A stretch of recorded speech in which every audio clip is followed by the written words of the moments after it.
6 p.m. here, so I will make a brief introduction. Grow Clinton is hosting this 2025 City of Clinton Candidate Forum for City Council and School Board for Clinton Community School District. We will start with School Board, and then we will transition to the Council. For those that are running unopposed, that would be Connor Lee, Ward 1. Connor will come up here, and make a quick statement, and then he will exit. For those that are at large, we have 5 candidates, and then obviously Ward 3 is contested with 2 candidates. When Connor is speaking, those candidates that are running for at-large in Ward 3, you can stay in here because we're not asking him any questions. When we do shift to the at-large debate and we ask those questions, I will ask those that are running in Ward 3, to step out because some of the questions may be repeated. My name is Andy Sokolovich. I'm the president and CEO of Grow Clinton. I will not be this evening's moderator because Matt said he loves doing this. So Matt Parbs, our vice president of community and economic development, will be the moderator. Thank you to Rich Fallon, who will be our timer. The timing is very simple. Rich will hold up signs. That sign depicts how much time you have left. When Rich holds up the sign that says you're done, you're done. Okay? Because you got to keep this moving. I do ask everybody to not ask any questions or shout from the audience. We want to keep this peaceful and listen to what the candidates have to say. I encourage everybody who is in the room today and listening via YouTube to go out and vote on Tuesday. It is your right as an American citizen to get out there and cast that ballot. So please do so. I'm a traditionalist. I like the sticker, and I like to go up there on election day. But for those of you that would like to vote early, should the opportunity arise come Monday, 1900 North 3rd Street, you can go to the county admin building and go to the county auditor's office and pull your ballot and vote. Does anybody have any questions before we get started? Seeing no hands, so we will turn it over to Matt Parbs to begin the forum with those that are running for Clinton Community School District Board. Matt, take it over. Thank you, Andy, and thank you, candidates and everybody in the audience. As Andy says, this is our democratic right, and it's always an honor to moderate one of these. I really do enjoy them, as well as going out to vote on Tuesday, and there's nothing like that. So we do have 5 school board candidates for 4 spots. Natalie Folick could not be here because she is home ill, so she did create a statement for us. So I will read Natalie's statement, and then we will go into the forum and the forum rules and the questions. So, good evening. My name is Natalie Folick, and I appreciate the chance to share a few words, even though I'm unable to be there in person tonight due to illness. I'm a registered nurse and currently serve as a home health director for Skyline Home Health. My husband and I are raising our 2 children here in Clinton. Our son just started kindergarten, and our daughter is 2. Like so many parents, I care deeply about the future of our schools and our community. I'm running for the school board because I want to be a voice for students, families, and teachers. My background in nursing has taught me how important compassion, communication, and 2034. And so I'm in it. I'm all in. I'm locked into the school board. I feel like the school district is headed in the right direction. I think we started some good things with Mr. DeLacy, and Mr. Golden has helped us keep going down that road. I like the direction we're headed. I think there's more work to do. I want to be part of it. I feel like we've made some good choices. We've got good kids. We've got good teachers, and I want to be part of a good school district. My goals are aligned pretty closely with the school board, probably because I helped form those school board goals. I want to see student achievement. I want to see a great environment for teachers and administrators and staff. I want to be completely transparent with the decisions that we make. I want to make sure the community knows what was involved in those decisions and why we made those decisions. And so I wanted to be a voice. I want to be a voice for parents like me. I want to be a voice for citizens in this community. And I appreciate the opportunity to run for school board. And I hope you'll let me continue to do what we started. Okay. Thank you, Andy. Next, Taryn. Like Matt said, my name is Taryn Borgerson. I moved to Clinton about 2003 when I attended, at the time it was the Mount. And then I went through all the different name changes. I played baseball there. And then after that, I actually went and worked in higher education for 14 years at I guess at the time it was Ashford, where I worked on evaluating corporate trainings for college credit and working with different corporations to determine what these corporations wanted in order for what they wanted to see these kids coming in with, what skills they wanted to have coming in. Like Andy said, I have 2 kids in the district as well. One is a kindergarten at Eagle Heights, and the other one is a 6th grader at the middle school. My fiance currently works at Jefferson as a special ed teacher. So while we have one about halfway through the system, the other one is just starting the system. My goals as well align a lot with the district goals because I was also part of those. There were issues with the stream that needed me to reboot the computer. You may want to restart the meeting. I apologize. Yep. Where's your keep going? Yeah. All right, just keep going. All right, where was I? You have one halfway, one to start. All right. So we do have some time left in the district as well. Again, our students have one of the best facilities of all of our schools in the state. I mean, if you look at the weight room that was just completed, I mean, it's top notch compared to any other school in the state. We also have 2 turf fields for our athletes to play on, a brand new auditorium for plays and the fine arts. So the hope is that you will elect me going forward and that we can continue the growth of the district and heading in the right direction. Thank you, Jared. And next up will be Megan. Thanks, Matt. I'm Megan Dove. I was not born in Clinton, but I was raised here. So unlike these 2, I did go through all Clinton schools and graduated. Also went to Mount St. Clair, and then I left and went to UNI, and I came back. And that's one of the things I hear is how do we get students to come back after they graduate? Well, I am one, and I am back, and I'm invested in the community.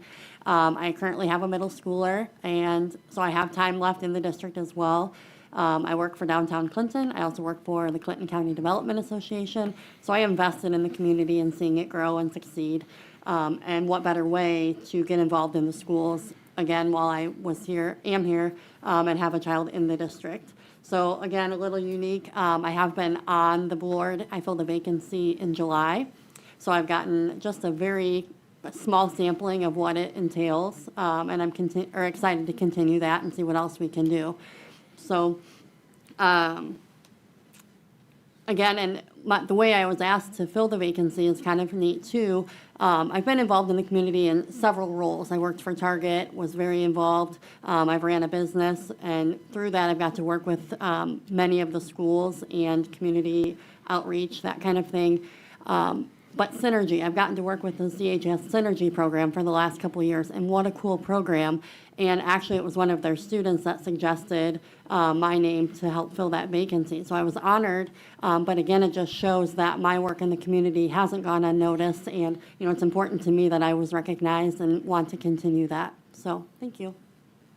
Okay, thank you, Megan. Next up is Curtis.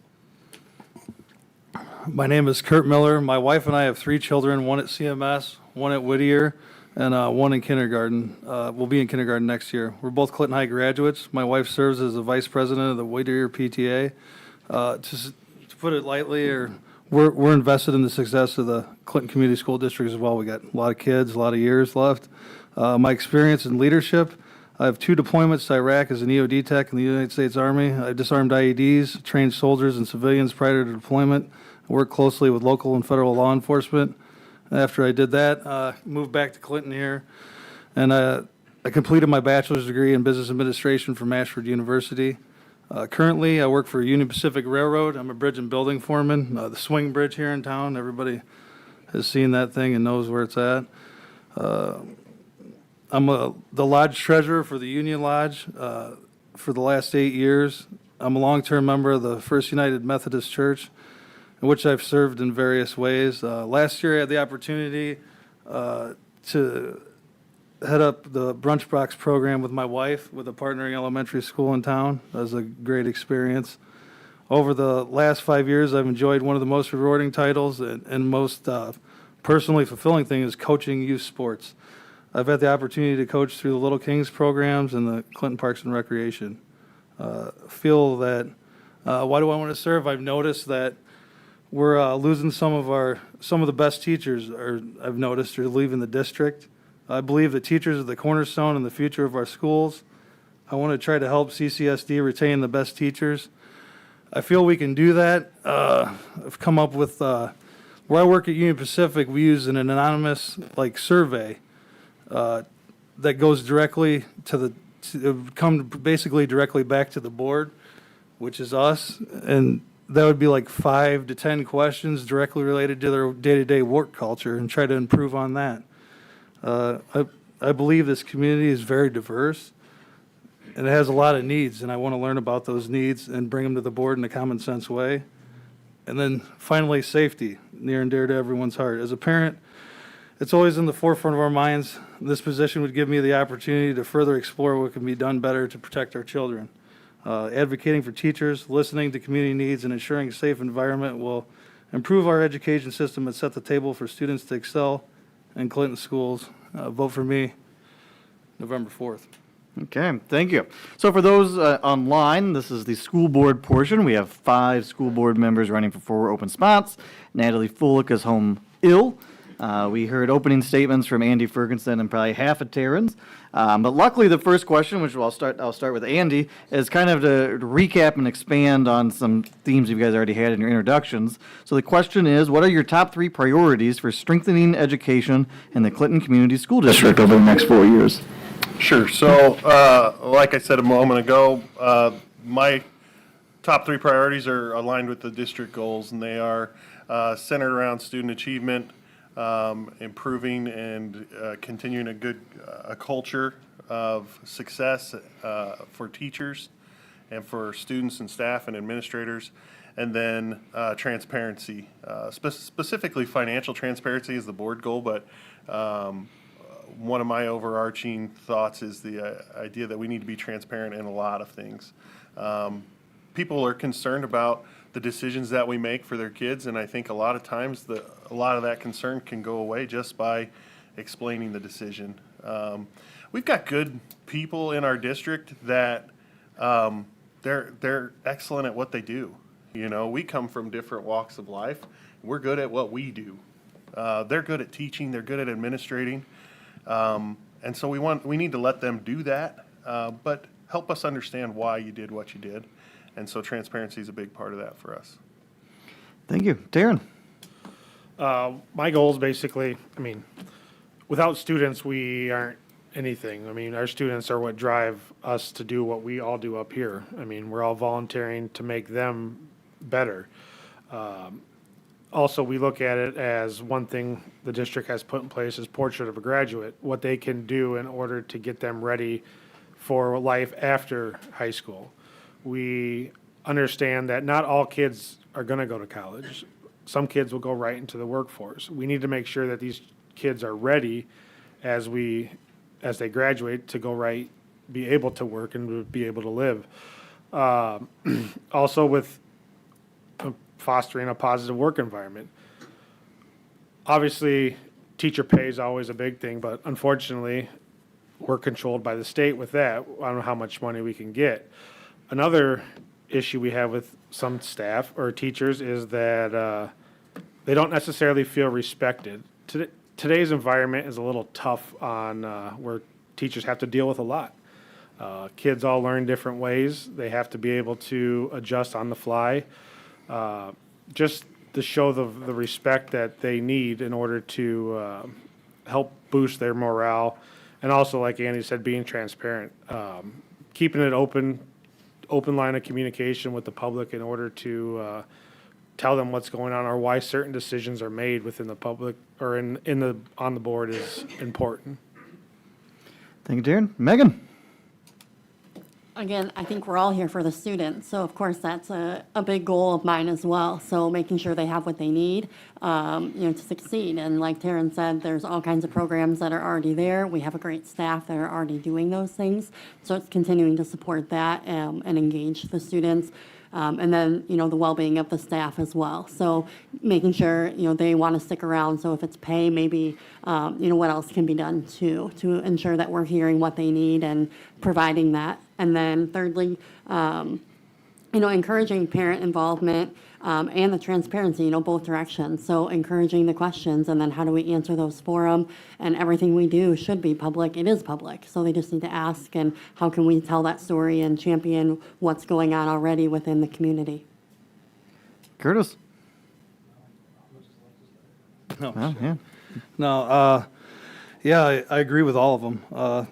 The continued improvement in student achievement is paramount. You always want the students to do their best, and how to do that, I guess, is kind of what's up for debate. There's different schools of thought there. But to reach the goal of the student being the best that they can be personally, no matter what they decide to do,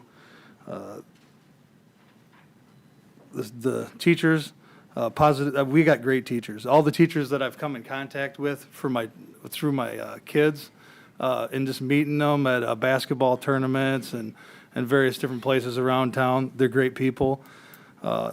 They all have a knack for teaching. I don't have that knack to teach. I mean, I have a little different method where I work on how to teach people. I'm a foreman, not a teacher.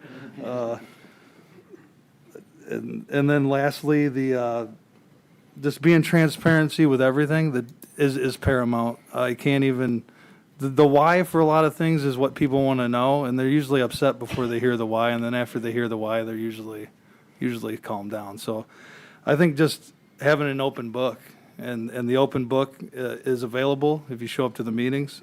And I hope that everyone starts showing up to the meetings, because that's how you direct change, is by attending meetings, regardless of, or if you want to be a part of something.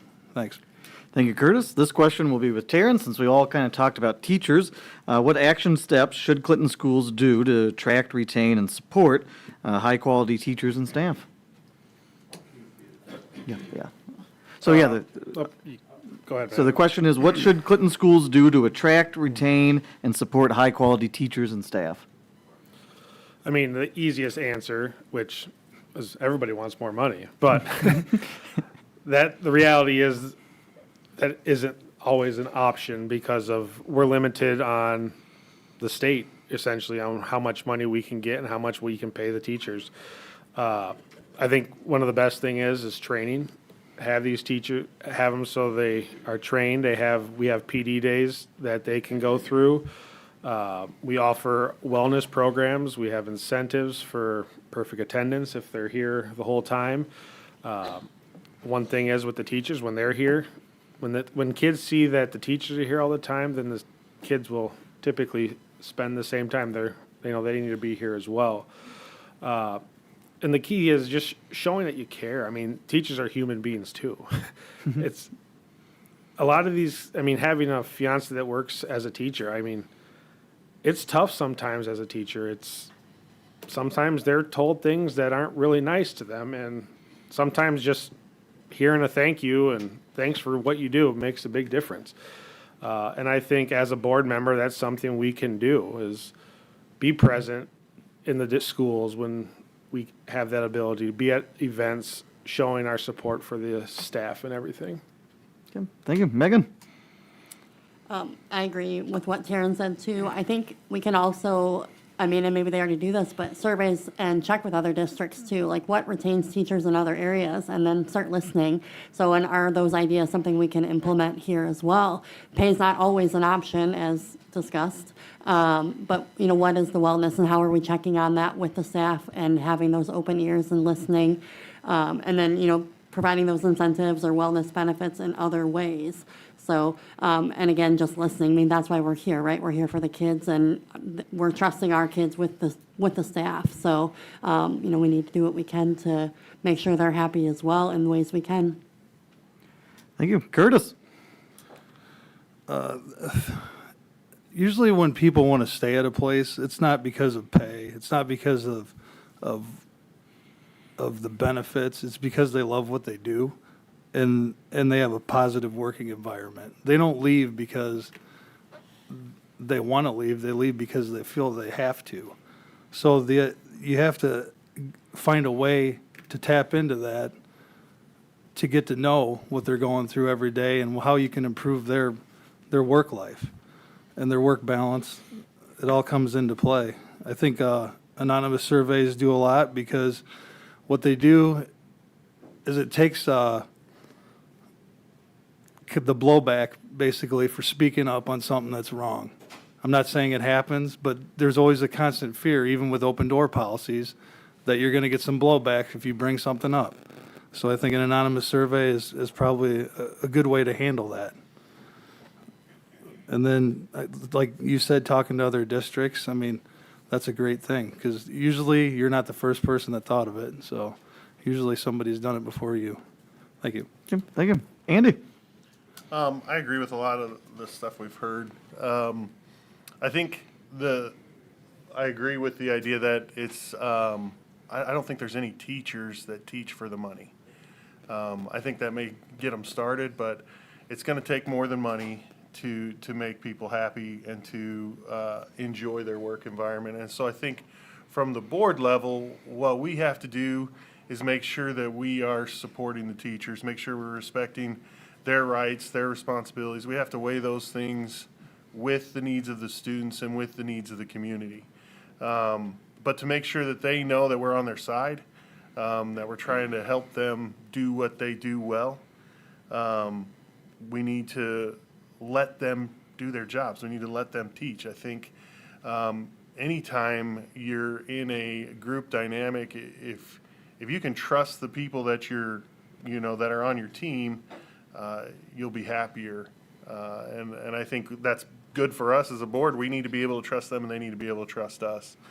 And we need to make the district a place that they want to be. Same for the kids.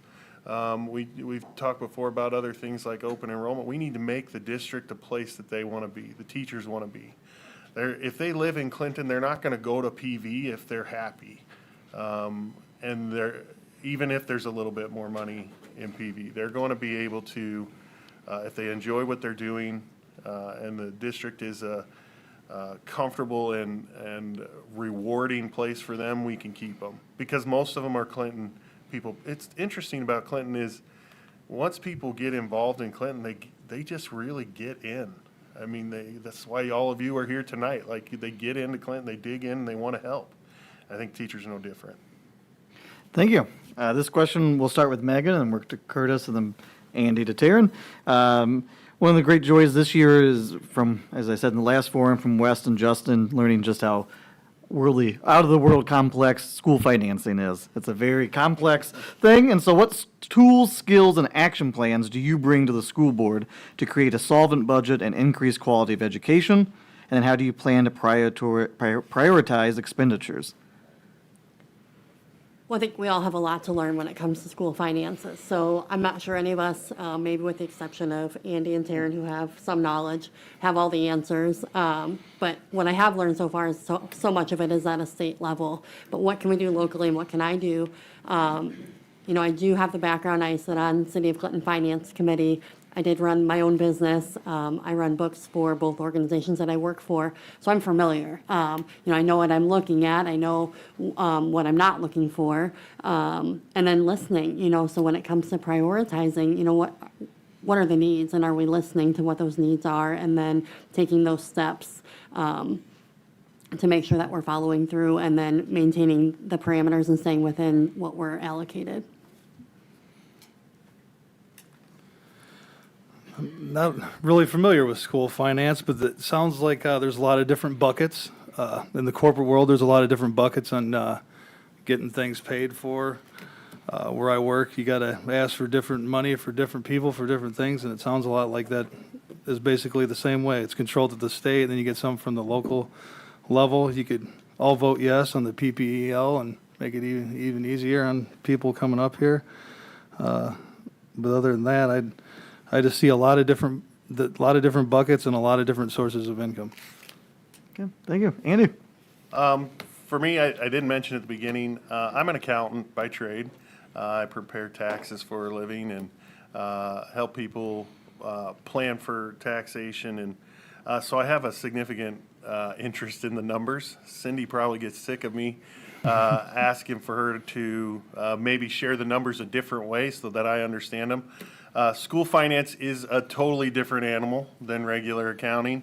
It is quite complicated.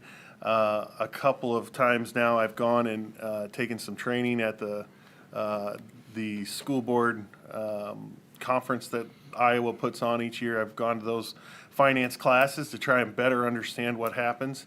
And what I've learned from that is that our job on the board is to make sure we have good people in place, trust our CFO, trust our superintendent, but verify, right? Ask questions. If there's something that doesn't make sense to us or something that we don't understand, our job is to say, explain this to me, and explain it to me in a way that I can understand, so that when my neighbor calls me and says, what were you thinking with this, I can help them understand. Because it is complex. Terrence said a couple of times, sometimes our hands are tied with what we can do. Sometimes there's a mandate that comes from the state government, and we got to figure it out. We don't have a choice. It's a law, and it has to happen. But sometimes we got to juggle around with finances with that. I think my experience in finance and accounting is helpful, or at least it helps me understand a little bit. At least to know what they're talking about when they're presenting those reports. But we do like to make sure that we understand what is coming in forward. Well, first of all, Cindy makes it real easy for us during board meetings. She breaks it out pretty easy for us to understand it a little more because, like Andy, I also work in finance. I work in the banking industry, and it's a whole different animal when you get into school finance. Like Andy, I've gone to some of the breakout sessions where they talk about school finance, and lots of questions that people don't understand about it. But like Andy said, it's our job to put the right people in the place to be able to describe or explain it to us so we can explain it to you guys if you have questions. One other area that I did want to touch on is with the tax levy, we've actually lowered that now for, what is it, our fourth or fifth consecutive year of low. Put it in place. Yeah. So even though costs are going up, we're still lowering our levy, what we can control of it anyway. Thank you, Darren. This question will start with Curtis and then come down to Andy and work our way down. So, Curtis, what proposals do you have to prepare our youth for the workforce? I think we just need to continue on doing what they're doing. There's a lot of good programs that explore career, different types of careers through the school system. They have different organizations like the Synergy thing you guys mentioned earlier. And there's just traditional, I don't really have any new proposals. I would say that maybe some more career oriented specific things that aren't in the curriculum already that could be added, that are available in town, local places. That's it. Thank you. Andy? So the school board's doing a lot of things, or not the school board, the school district is doing a lot of things to help prepare students for the future. If you hear Dr. Golden talk, you'll hear him say future ready. We used to say career ready or college ready, and now we say future ready because, like Taryn said earlier, not everybody's headed down the same path. And so the future is what we want to get them ready for. We want them to be ready to be citizens. We want them to be valuable community members, and some of them that means going to college, some of them it doesn't. And so I think we continue fleshing out that Portrait of a Graduate program. We look for opportunities to integrate students into the workforce. Let them try things. We just hired a staff position that is his whole job, is to find those connections with the community and put kids into the environment that they think they may want to go into. Not very many of us started our careers with what we said we wanted to be in high school. Not many of us are in those careers now, right? We don't know what we want when we're 17, when we're 16. And so I think there needs to be some trial. They need to get out, like Kurt said, experience the community, experience what they like, experience, more importantly, what they don't like. because I think that's what makes our decisions, right? We talked about that with teachers. When people leave, it's because they're not happy. And the last thing you want to do is get stuck in a job that you hate, you know? And so I think we just need to provide those opportunities, watch for the opportunity to support programs that align with that future-ready objective. Thank you, Darren. As a district, I think we're very lucky to have Wes and Mariah, who are big proponents of the work-based learning. They're open to the idea of having internships for these students that they can go out, see if it's something they want to do. I remember Wes has told us a story that he was going to be an engineer before, and then all of a sudden he did an internship and realized it wasn't for him. I went to school. I was going to be an accountant. I realized really quickly I wasn't going to be an accountant. You But missed out. but the one thing we need to do is to be able to have these students future ready. Whatever their path is, we have to, as a district, be able to have them have the ability for these kids to succeed once they leave our school system. It's hard going forth because there's not a whole lot left to say. I agree with all of the things you said. And I can tell you, when I went to high school, none of these programs were here. So I was ready for college. I was able to go to Clinton Community College my senior year and take some classes. But, the Synergy, the IJAG, none of those programs were there yet. So we're definitely in the right direction. Again, it was 25 years ago. So we're doing all the right things already, and I think just keeping up with the changing times, technology is way more prevalent. So our students are learning that, but are they learning what that looks like in a workforce too, and how they can use that as a career? So, keeping up with different experiences and how the world's changing itself. So.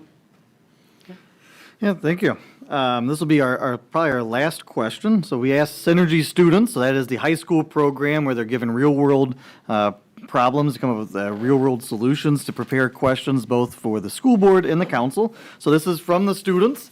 So this is again from the high school students. We'll start with Andy and work our way to Curtis.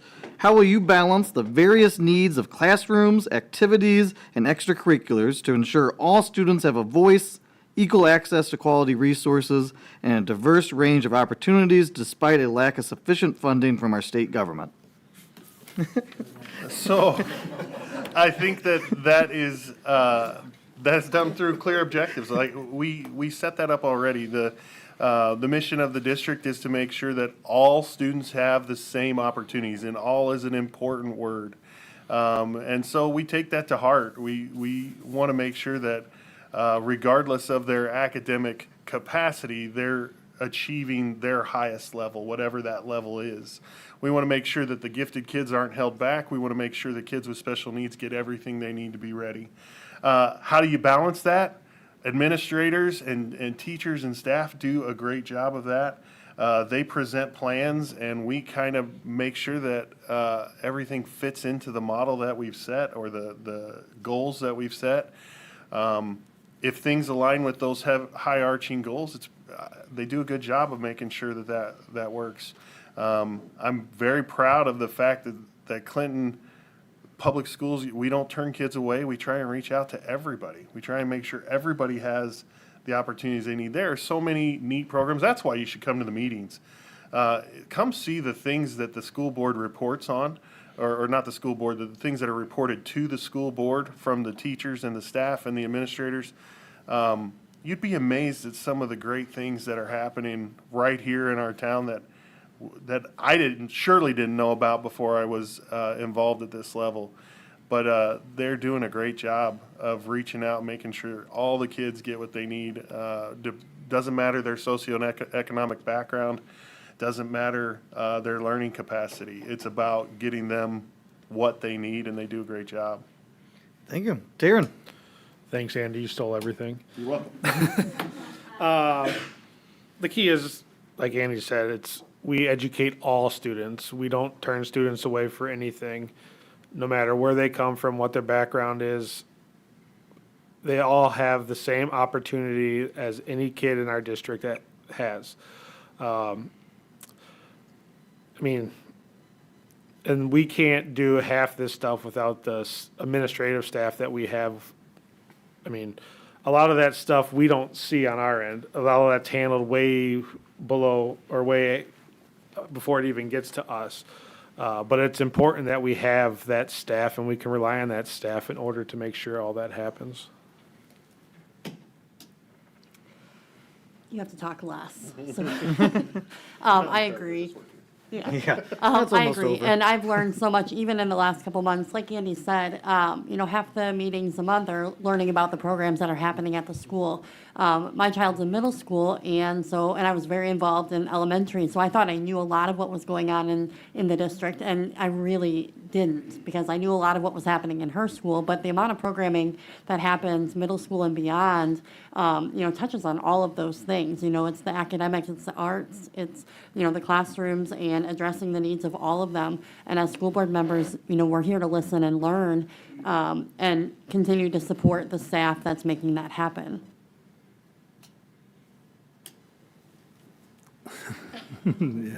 Yeah, I was amazed when I started looking into like the actual programs that the Clinton Community School District offers. Was a lot more than when I attended school here.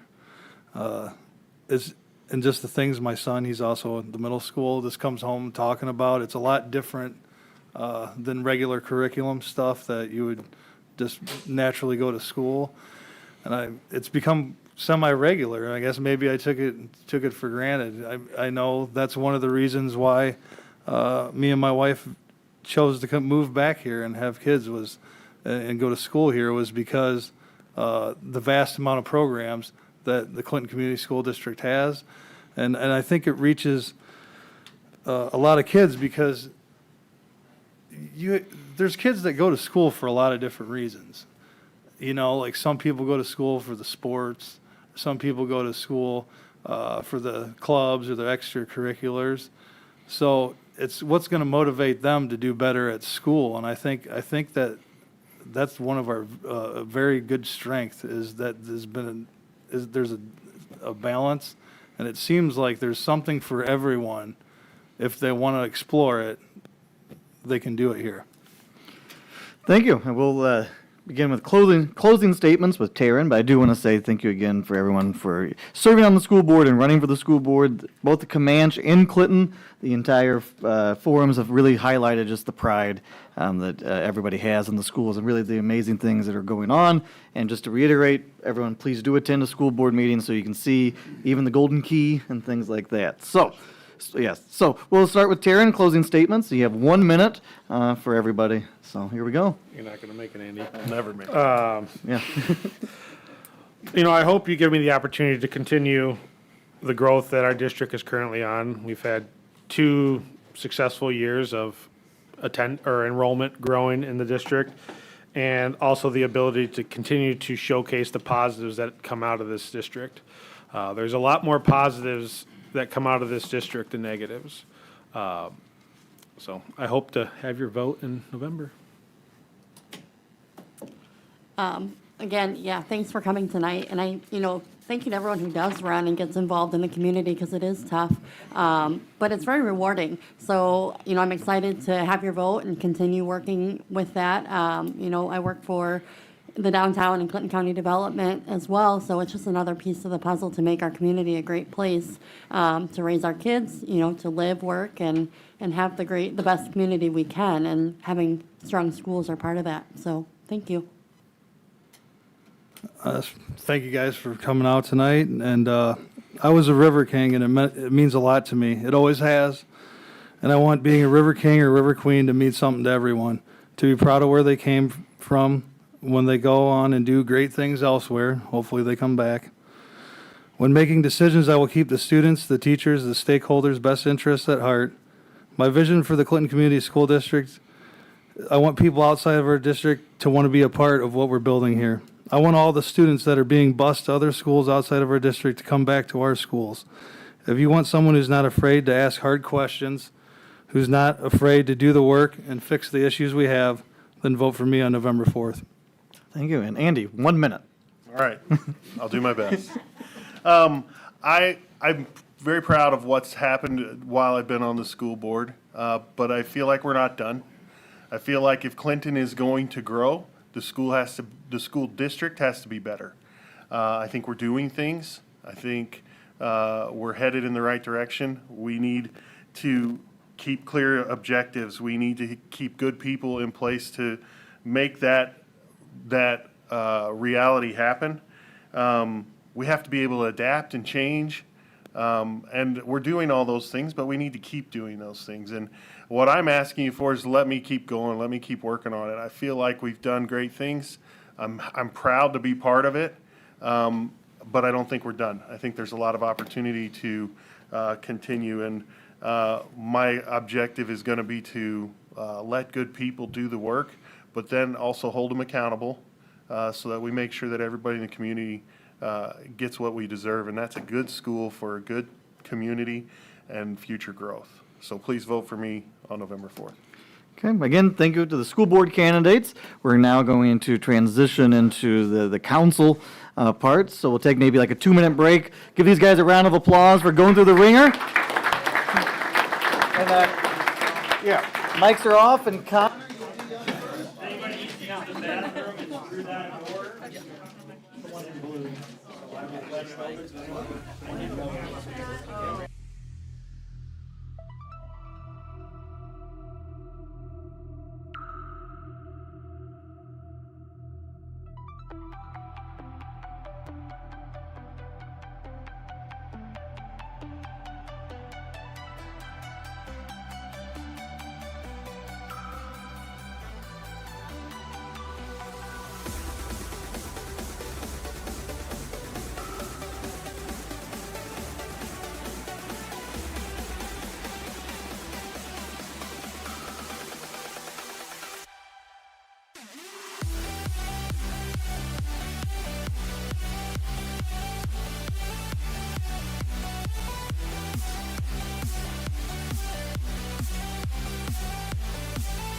me. That's right, thank you. That is one thing that the school board did a great job with. I would turn them all on myself, if you're not familiar with turning the mics on and off as questions are there. If not, Stephen will give you a little notice that says, hey, your microphone's not on. But again, thank you to Rich Phelan for moderating, or not moderating, but being the timekeeper tonight.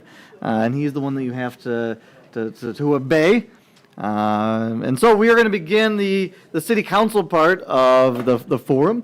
We have Ward 1, Connor Lee, running unopposed, so he has a prepared statement that he's going to read, and then we will go into the at-large with questions. But again, thank you everyone for being here. We're now at the city council part, and we'll turn the floor over to Connor Lee, who's running for Ward 1. Thanks, Matt. Hi, everyone. Thanks for being here, and thanks for watching at home, for all of those watching on YouTube right now. Some of you know me already, but my name is Connor Lee, for the ones that don't. I'm a small business owner here in town. I'm a neighbor, and I'm someone who cares deeply about our community. I'm running for city council because I believe local government is about showing up, listening, and solving problems. Owning a small business has taught me to watch every dollar, plan for the long term, and treat everyone with respect. I'll bring this same mindset to city council. Here's what matters to me: being a good steward of taxpayers' money. Every public dollar should work as hard as the people who earned it. I'll push for transparent budgeting, smart priorities, and results you can actually see. Strong, reliable services done economically, from streets and safety to parks and permitting. We should deliver the basic well and efficient without waste. A community that grows, let's make it easier to let's make it easy to start expanding businesses, some more good jobs, and highlight what our community has already in place and continue to grow. I'll also focus on the open door policy, so open doors and open ears. I'll be the first person who returns calls, answers emails, and meets you wherever you need. I'm not running to make any noise, I'm running to do work. If you share these priorities, financial responsibility, and practical services, and a community that looks out for each other, I'd be honored to earn your support. Thank you, Connor. And Thanks, Matt. so now we'll go into the at-large. There are 5 people running for 2 spots for Clinton County, City of Clinton Council for at-large. And we'll begin with opening statements. Everyone will have 2 minutes to introduce themselves and their platforms, and then we'll go into a series of questions. Everyone will get up to 2 minutes to answer those questions. Again, Rich is the timekeeper, so he'll keep you on point, and then we'll end with 1 minute closing statements. So we'll start with Travis and work our way towards Pat. So Travis, if you want to introduce yourself. My name's Travis Wintzer. I was born and raised in Clinton, lived here all my life, raised 4 kids. They all went through the Clinton school system. I started off volunteering when I was probably 18 years old, started out with the Citizens Police Academy. I was with that for many years. I helped bring the Shop with a Cop program to Clinton, which is still current, National Night Out, which is still going on, and McGruff the Crime Dog, which is still active. I then joined the Clinton JCs. I was active with the JCs for many years until I aged out.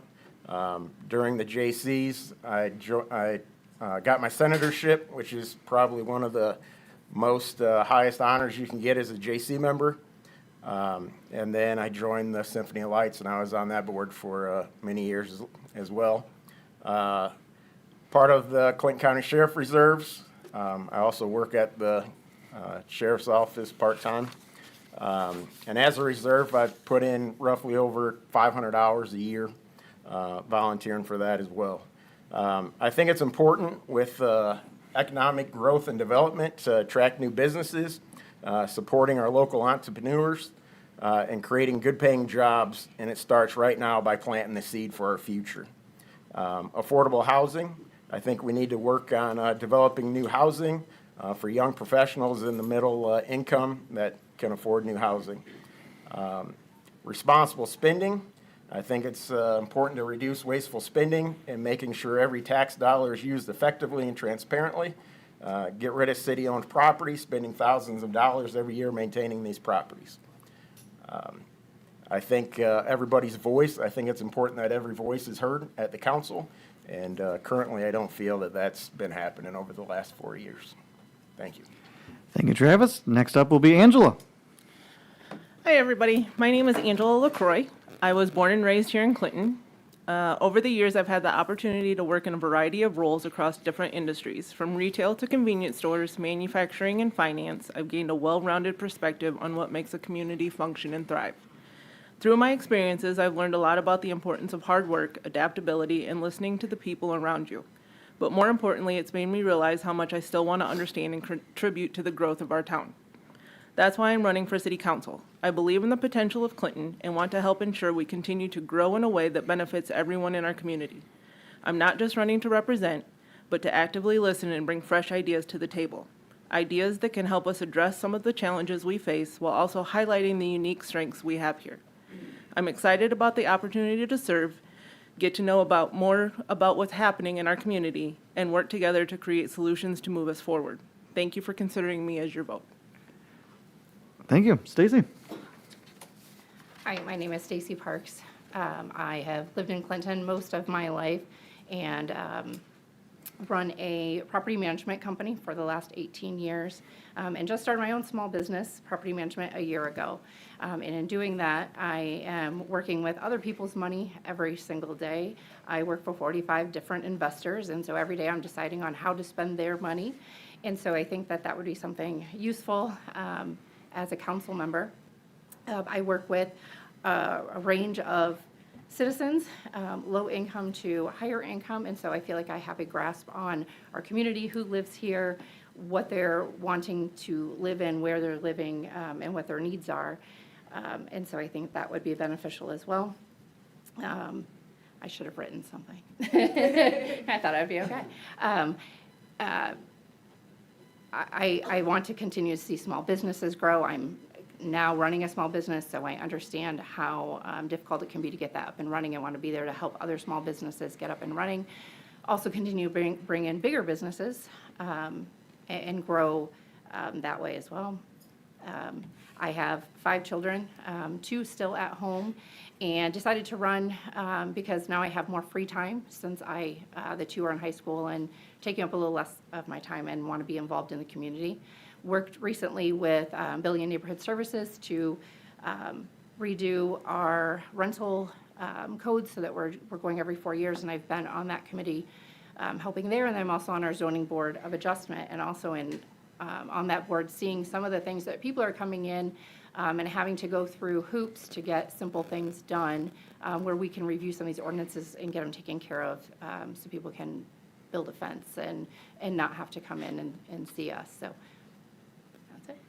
Thank you. Kevin.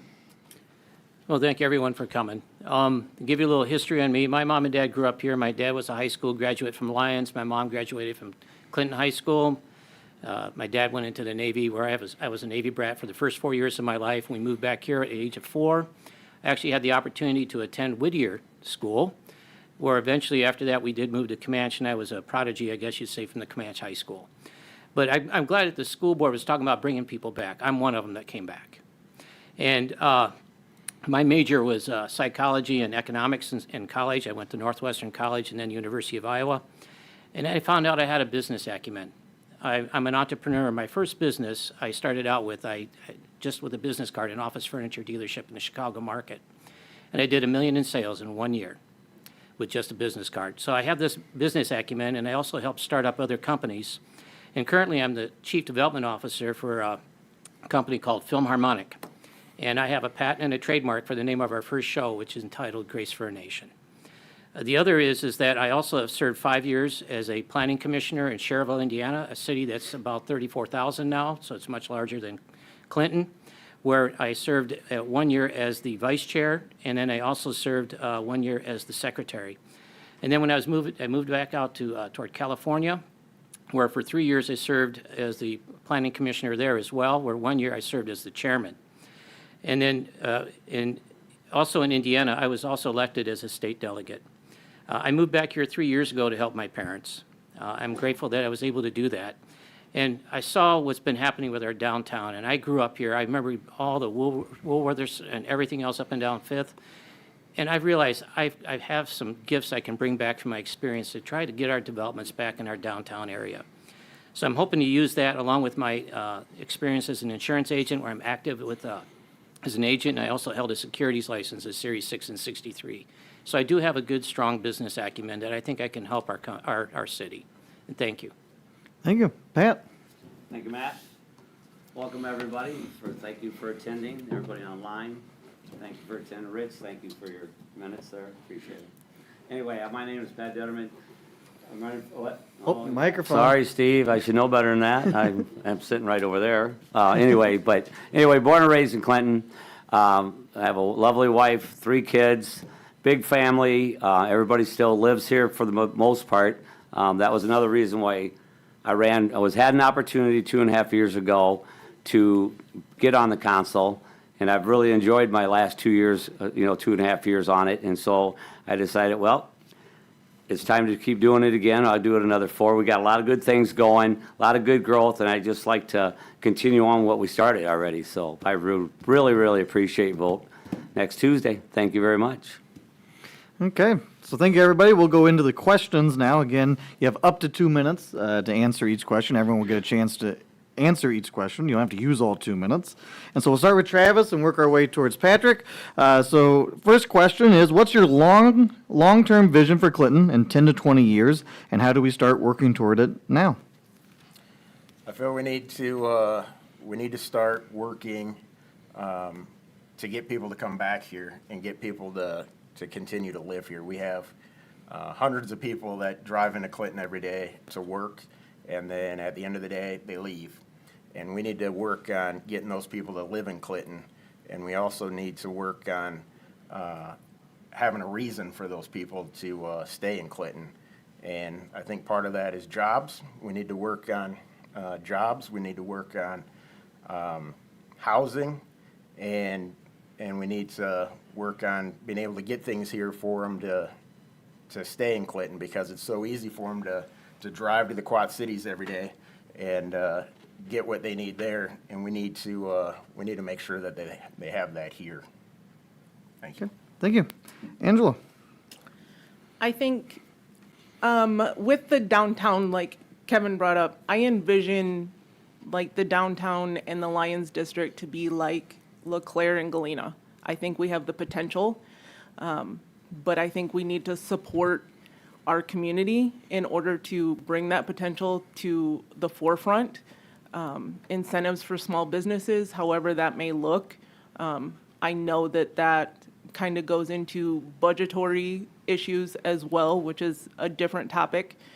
I would like to see our community grow from within, tackle the housing and the building projects that we have here, revitalize our town, make it strong like it was when I was younger.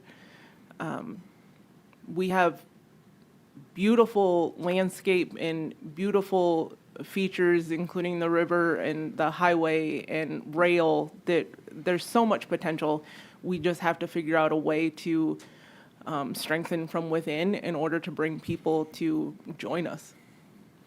Thank you. Stacy?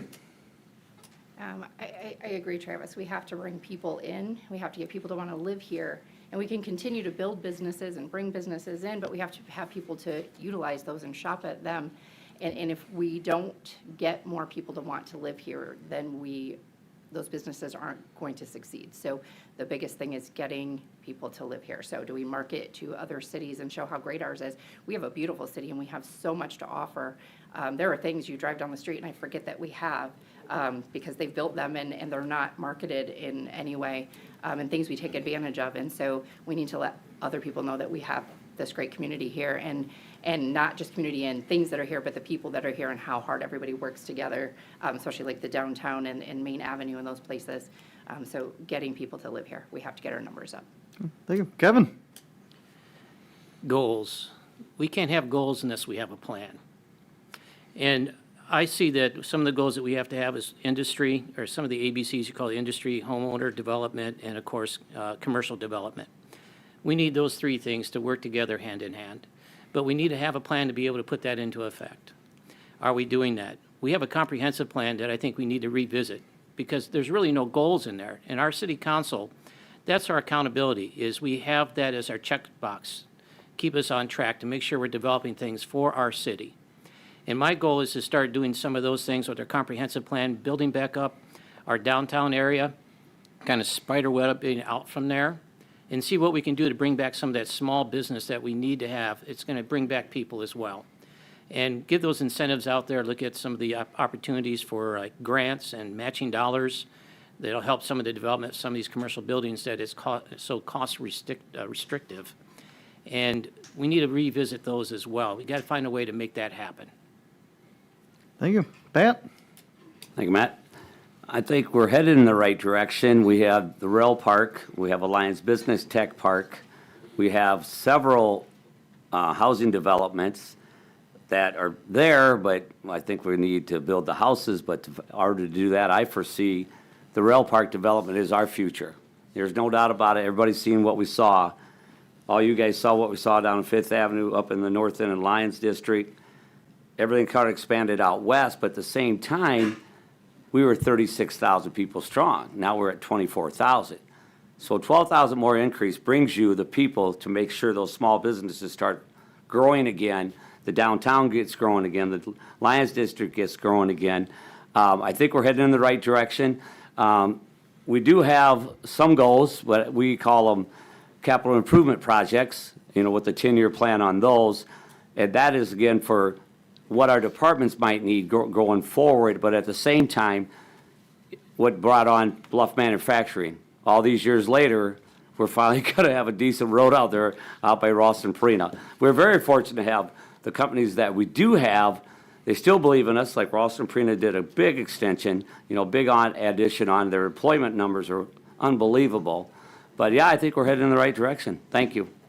Okay. We'll start with Angela with this question. Our downtowns and the riverfront are vital to Clinton's identity and economic health. What role should the city take in their continued revitalization and investment in our downtowns and riverfront? Wow, that's a tough one. Just supporting our community, I think, like I mentioned before, incentives for small businesses to kind of get them to come in and want to be in the downtown, however that may look. An incentive doesn't have to be the same across the board for every business that wants to start up. A business could have a need for inventory. A business could need help revitalizing the building they're wanting to look at. There's a million different ways that we could support the community that doesn't necessarily have to be financial, but just show your support to people. And I think the river is a fantastic focal point for our city, and I think extending that may be an option. I had the opportunity to learn a little bit about that and kind of change my view a little. But I think just focusing on our key aspects of our city and building from there is where we need to go. Thank you. Stacy? So one of the biggest things is filling up buildings. We have a lot of empty buildings downtown, and it makes it look gappy. There's a great place here, and then you walk 2 more buildings before there's something else, which makes us not have tons of traffic down there because we have to fill the buildings. We got to figure out what to do with those. We need to get more businesses in them. The city needs to give incentives of some sort to get investors to want to rehab some of those older buildings because a lot of them are going to need a lot of work. And so something to help incentivize people to rehab some of those buildings and build the downtown back up. Thank you. Kevin? Well, I kind of talked about that earlier, I like to take Fifth and make that our focal point along with the riverfront, but looking at Fifth, Music on the Avenue, what a great start, right? Why don't we build off of that and spider web out and try to bring in some of these smaller businesses and bring in some things that makes it attractive? I know we talked about having a port here in town. We have riverboat, paddle boats going up and down the river here. We can make this a stop and make it, and you mentioned LeClaire, that's one of the things I wanted to talk about. They did something, and they're smaller than us, and we have more resources. We need to take things like that and find a way to bring business and bring activity into our downtown market. But we only can do that if we give people the incentive to be able to do it financially. And I've heard about how it's so cost restrictive to be able to do these things like with the sprinkler systems. I've already been researching grants and other ideas of how to get matching monies to try to get things in there for these commercial businesses that they don't have the funds to be able to do some of these things for some of these buildings. And I think if we start getting those things occupied and growing, you're going to start seeing success bring success. But we got to start somewhere. It's got to be a seed. But you know what? It's not just us up here as a prospective city council people. It's you as well. It's you. You're our resource. And we have to find out how can we find these individuals who are those resources to help us make that happen. And that's one of my goals, is to try to find those resources within our own backyard. Pat? Thank you, Matt. I think we're headed in that right direction. We do have, with our work of Grow Clinton, our development from the city, I think we need, no doubt about it, we need to utilize our riverfront a lot more than what we do now. We definitely need a connection from the Lions District to the downtown district. I do believe we're starting there. Luckily, we have the Brownfields grant to take down the YMCA, but keep part of it for 18 apartment complexes, I do believe. We're still working on the Lafayette Hotel, get that into an apartment complex. We did the house building down there. So we have residents be able to live downtown and utilize those businesses there within walking distance of where they live at. And I think that'll start happening. I know the Downtown Association is still working on a block area or whatever you want to call it to develop that into that kind of atmosphere, similar to what Dubuque has up there called the Millworks, where it's small businesses, restaurants, stuff like that. I truly believe we're getting there, but again, it all stems back to you got to have the population to expend off of that. Travis?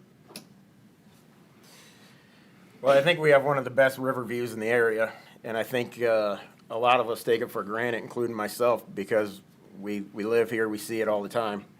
And as far as the buildings go, I think we really need to look at our ordinances, just like some of the others have said. You know, in the ordinance, it talks about requiring a sprinkler system, and a lot of times it's very expensive to put in. So I think if we could look at our ordinances, maybe change some of the ordinances, we may be able to fill those buildings a little bit quicker. I think we also need to offer TIFs, look at some tax abatements, look at grant funding, and maybe, you know, send a couple council people to Washington, D.C. Every year to look to see what's available for funding. And, you know, every year the government's going to give out money to somebody, so we might as well be there to try to get as much as we can right here in Clinton, Iowa. Thank you. Okay, thank you. Stacy, this question will be for you, and it's going to kind of feed off of actually kind of what Travis just said. So what specific steps would you take to improve property maintenance and reduce blight in key corridors? So one is revamping some ordinances and changing those to accommodate some of the buildings, the older buildings. I don't know that we're switching to a different maintenance code, and we do have to follow state, so it's going to be a little bit more difficult. But there's got to be some places that we can make some changes in there to incentivize, to take care of that and not, and still be under state guidelines. Okay. Yeah. What specific steps would you take to improve property maintenance and reduce blight in key corridors? Well, again, grants, incentives, tax opportunities, reduce taxes, build up like a 10-year plan where you start out like maybe next to no taxes and build into that so you can help bring back revenue into those businesses that we're trying to bring in. And if we can get those grants in there and help these businesses to start growing, we can start seeing that growth and just kind of daisy chain it down to where we're at with our economy. Blight, let's talk about some of the buildings that we have where people are investing and aren't doing anything with these properties. They're depreciating, they're just going away to deterioration. We need to put some ordinances in place to stop that. We have to have a stopgap for that, and I don't know that we really have that. And what I would do is look at some of the cities that have similar situations and find out what they did, make it work. I had a saying in my marketing back in the day is, it was basically taking an idea that somebody else might have, making it yours. And when you do that, what you're doing is modeling it like a tire's round. It's nothing different, right? We all buy tires. But what makes you choose that tire? Somebody markets it to make it theirs. And we need to take some of these ideas that are working and make them ours. We have to figure out how we can do that. I'm not sure we've been doing that, but that's one of my goals, to make that happen. Thank you, Matt. Well, I think we're headed in the right direction on some of those, on the blight ones and that, but ultimately, the bottom line, it comes to their responsibility. We do have a program, the Neighborhood Improvement Program, which what I would hope over time would start utilizing these people, or start seeing that this project, this house property is looking nice.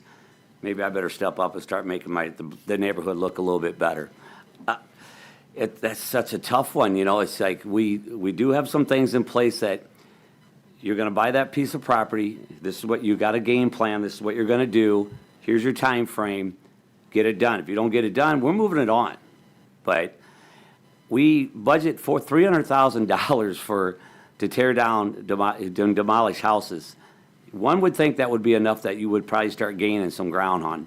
But as you can see, you drive around town, we still have more demolished houses that need to be demolished, you know. So, you know, I think it's going to come down to growth, you know, and then I think we can start seeing some of this go away. But I definitely think the neighborhood improvement projects have definitely helped some of those neighborhoods. Travis? Well, currently, the city uses the International Property Maintenance Code is what they have in place currently. And I think if the city continues to enforce the International Property Maintenance Code, we should start seeing the housing, the ones that need to be fixed up, hopefully those can start getting fixed up before they get to the point where the city has to come in and everybody's tax dollars have to pay to tear them down and maintain them. Because that seems to be a huge issue. You know, the city has owned properties for many, many years, and even though the house is gone, the tax base is gone on that property, and the city still continues to maintain it every year with the lawn care and the snow removal. And we need to try to get ahead of that before that house gets torn down, and before it comes off the tax roll. Thank you. Angela? I'm going to take a little bit from Kevin and a little bit from Travis. I think that we need to see what grants are out there, see what there is to help us as a community, and I think we need to lobby, whether that be at state government or federal government. We need to show what this community and this town is about and show that we are determined to make it better, and just lobby for the wonderful people that live here. Thank you. This question will start with Kevin. Each year, the City Council is challenged with the issue of creating a solvent budget. How would you prioritize funding among infrastructure, public safety, community services, and future growth? Well, I would first obviously have to look at our budget. And I'd have to look at what we've been doing with our budget with regards to, can we have some shared resources? Are there some things that are conflicting where we're duplicating everything? And I don't know where we're at with some of that, because I hear a lot of people talking about a lot of different things within our city government with how we're budgeting. And the only way we can do that is to sit down as a committee and just really look at what is the expenses that we're going through right now. Are we really utilizing our resources? There's so many resources out there that we're not utilizing, but we're so quick to spend the money. I know we talked about some of the buildings that we had to demolish. I mean, let's talk about that for a minute. I mean, we're throwing money away. Some of these buildings could possibly be rehabbed. And we have our high school program right now where the kids are out there building new homes. Why not try another program, get a grant for the high school where the kids can learn how to rehab a home? It might help revitalize those neighborhoods too, and use some of our resources. And these kids are learning a trade that they could then eventually implement and maybe even start their own business here in Clinton. And that encourages growth for us here. So we have all these things that we could be doing, but we're not doing them. But we got to research it. Okay. Pat? Yep. We do have some programs a roofing program which helps some of the housings that we have. Budget-wise, we get taxed a little bit from the state on what, they kind of what they want to take away from us, and we got to go try to find that money, but at the same time, not over borrow and, be financially stable, and which we have done, as far as I'm concerned, we have, but at the same time, able to grow. We're able to, I'm pretty proud of, we were able to get the six extra firemen that they need, brought them up to speed, able to absorb those guys, added a couple public works people also, upgrade the IT, I think we're doing a great job of personnel where they belong. That's a lot of it. We do communicate between the departments so we don't end up with duplicating our resources and our funds and stuff like that. But overall, it's tough, but, we seem to stay right there where we need to be with not over borrowing, but at the same time, not getting in financial trouble. Travis? We need to work on wasteful spending. We need to take a look at the tax levy and find a way to keep it the same or lower it without cutting services. I think the tax levy is very important. We need to limit our borrowing. And I would like to take a look at the possibility of consolidating some services if possible. Something else that we need to be looking at now or in the near future is the House File 718, which deals with property taxes. The state has put that in place. They're going to be lowering property taxes, which is wonderful, but it's going to be up to the city to decide where's the money that we're losing from property taxes, where's that going to come from? And we need to be paying attention to that very closely and have a plan in place before it hits us hard. Thank you. Angela?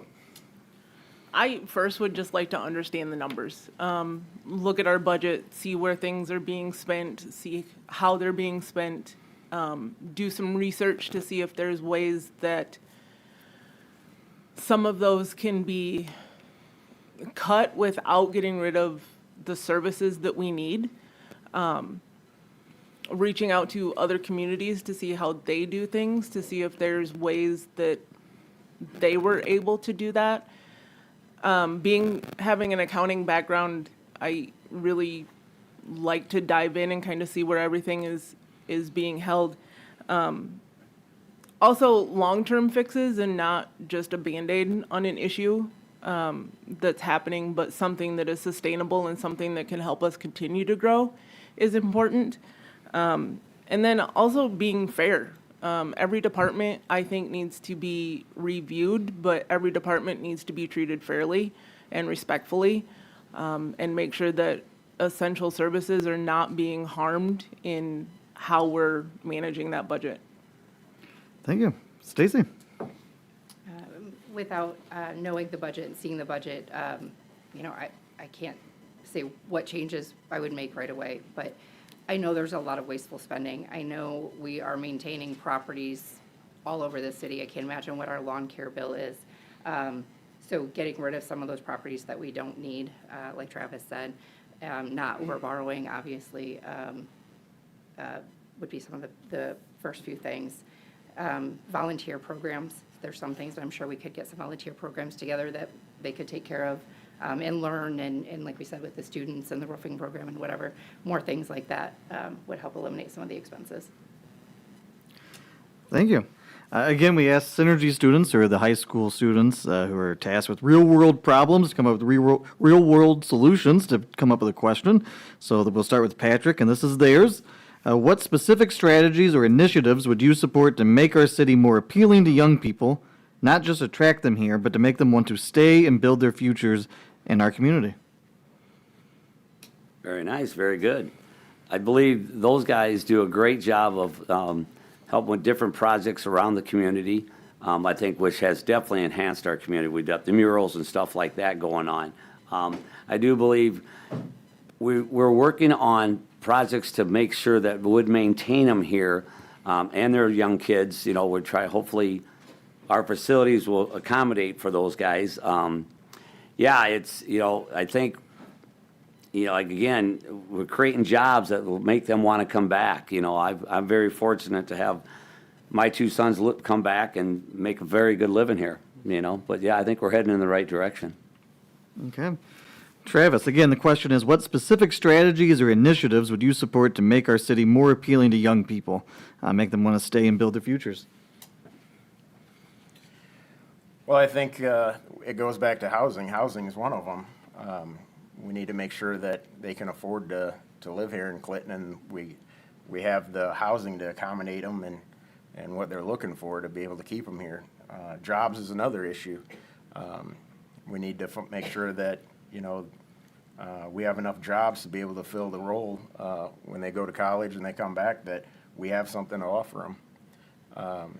We also need to have things for them to do when they're here.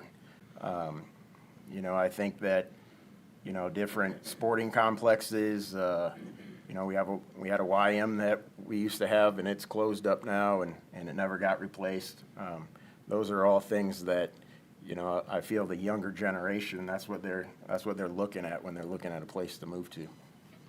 Thank you. Angela? I think back of when I was younger and how much there was to do for me at that time, and there isn't anything here for our younger generation. I think getting their input, part of the reason why I'm running is to get the younger generation more involved, kind of help them have a voice in what's going on, get their opinions on what they'd like to see in the town. Grow Clinton is doing a great job with the new program that they have for young business professionals that started, and I think that's great because our population, we have a lot of younger people here. And it's a matter of finding those things for them to enjoy and get involved in and just be a beacon for the future. Thank you. Stacy? I would say jobs. It's always going to be a job, something that you can sustain for a long time, that you're going to have benefits and be able to stay here and that be your job, and that's where you retire from. And then housing. First-time homebuyers aren't buying $300,000 houses, but they want something new. Just went through this with my daughter. She looking for a house. She wanted something new, but in a $150,000 price range. And so getting some newer housing, but doesn't have to be extravagant housing for first-time homebuyers and younger people looking to buy. Thank you. Kevin? Well, I actually was thinking about this after our school board candidates were speaking.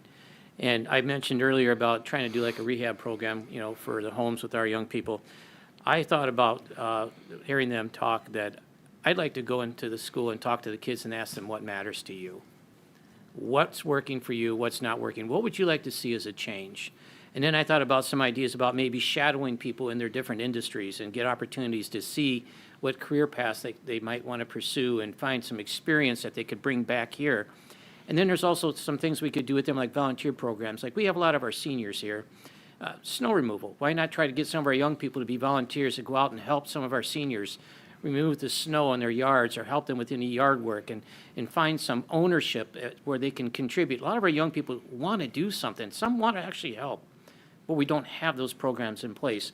So that's some of the things I would do. The other that I would do is, well, I'd value their opinions. We don't listen to our kids enough.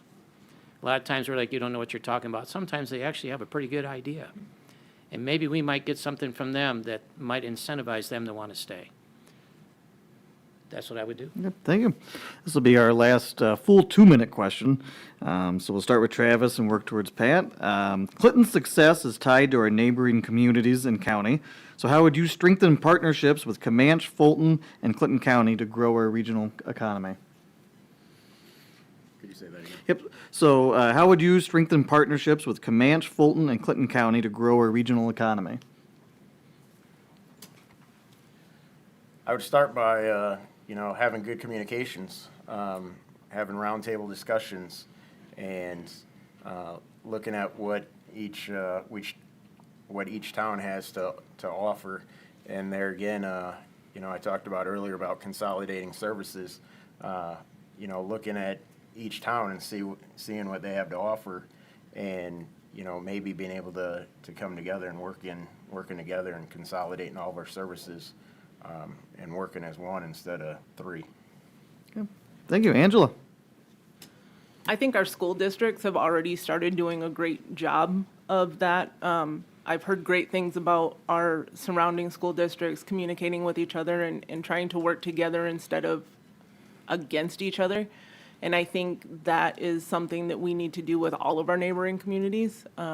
Like Travis said, communication, take the strengths of each community and come together and find out how to make those strengths in all communities.